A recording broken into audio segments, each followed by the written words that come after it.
Assalamualaikum warahmatullahi wabarakatuh. Perkenalkan, saya Hariska Dewi Anggraini dengan NIM 0031. Di sini saya akan menjelaskan tentang metode ijtimali.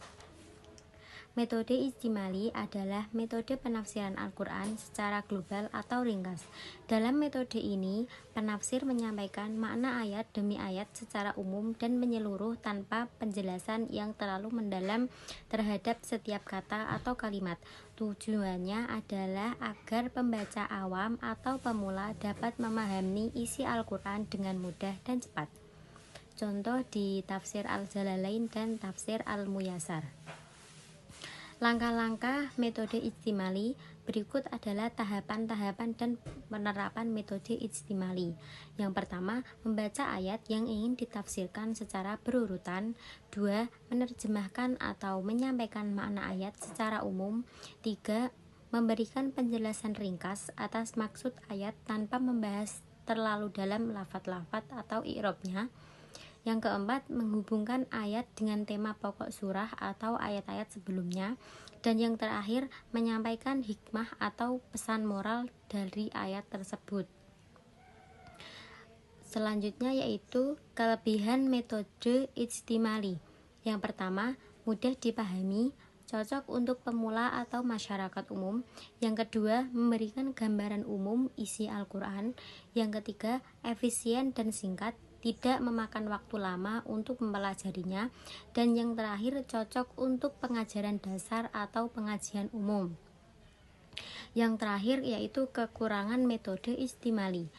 Kekurangannya yaitu yang pertama, kurang mendalam karena tidak menguraikan makna per kata-kata atau aspek kebahasaan, kurang cocok untuk kajian akademik atau penelitian tafsir secara mendalam, berpotensi menimbulkan kesalahpahaman jika pembaca tidak melanjutkan dengan tafsir yang lebih lengkap, dan yang terakhir, tidak membahas asbabun nuzul, nas mansukh, dan hukum-hukum secara terperinci.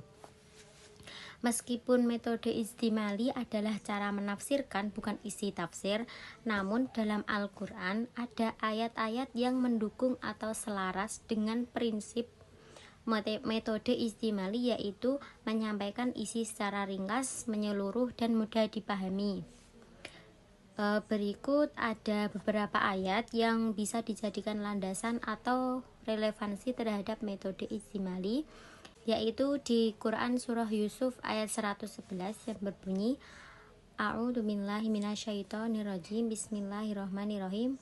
Wa ma kana haditsan yuftara walakin tasdiqal ladzi baina yadayhi wa tafsila kulli syai'in wa hudaw wa rahmatul liqaumin yu'minun. Yang artinya, Al-Quran itu bukanlah cerita yang dibuat-buat, melainkan membenarkan kitab-kitab yang sebelumnya menjelaskan segala sesuatu sebagai petunjuk dan rahmat bagi kaum yang beriman. Penjelasannya, ayat ini menunjukkan bahwa Al-Quran diturunkan dengan penjelasan menyeluruh namun tetap ringkas dan sistematis. Ini menjadi dasar bahwa penafsiran pun dapat dilakukan secara ijtimali atau global sesuai dengan sifat Al-Quran itu sendiri.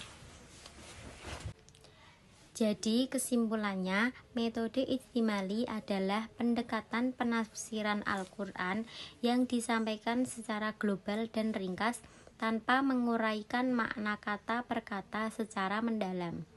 Metode ini sangat cocok digunakan dalam konteks pembelajaran dasar atau untuk masyarakat umum yang ingin memahami kandungan Al-Quran secara cepat dan mudah.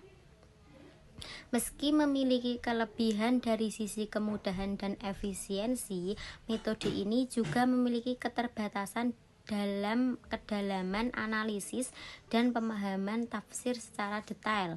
Oleh karena itu, metode ijtimali sebaiknya dijadikan langkah awal untuk mendalami tafsir dengan pendekatan yang lebih rinci seperti metode tahlili atau maudhu'i.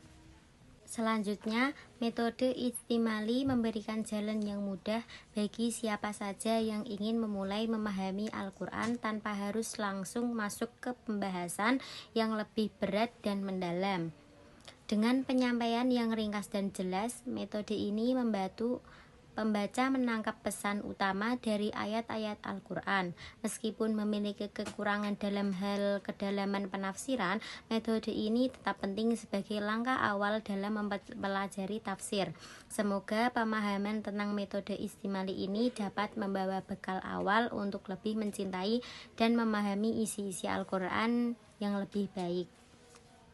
Sekian dari saya. Wassalamualaikum warahmatullahi wabarakatuh.